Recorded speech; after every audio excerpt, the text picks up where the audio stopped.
అది అమరగిరి అడవుల మధ్యలో ఉన్న ఒక పాత బంగ్లా. రాత్రి సమయం. గాలికి చెట్ల ఆకులు ఒకదానికొకటి రాసుకుంటూ వింత శబ్దాలు చేస్తున్నాయి. సాఫ్ట్వేర్ ఇంజనీర్ కార్తిక్ తన కారు పాడవడంతో వేరే దారి లేక ఆ పాత బంగ్లాలో ఆశ్రయం పొందాడు.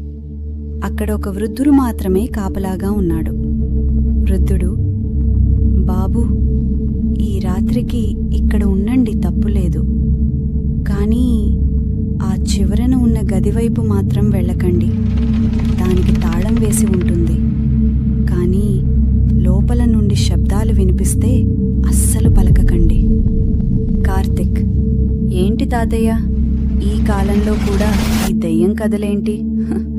సరేలేండి, నాకు చాలా నిద్ర వస్తోంది, నేను పడుకుంటాను. కార్తిక్ పక్క గదిలోకి వెళ్ళి పడుకున్నాడు. సరిగ్గా అర్ధరాత్రి 2 గంటలు ఒక్కసారిగా నిశ్శబ్దాన్ని చీల్చుకుంటూ ఒక శబ్దం వినిపించింది. ఎవరో గోడను గోళ్లతో గీకుతున్నట్టుగా ఉంది. కార్తిక్ మెలకువ వచ్చి నిశ్శబ్దంగా విన్నాడు. ఆ శబ్దం పక్కన ఉన్న ఆ నిషిద్ధ గది నుండే వస్తోంది. ఎవరున్నారక్కడ?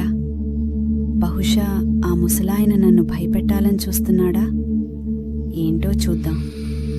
కార్తిక్ నెమ్మదిగా నడుచుకుంటూ ఆ గది దగ్గరికి వెళ్ళాడు. గది తలుపు సగం తెరిచి ఉంది. లోపల అంతా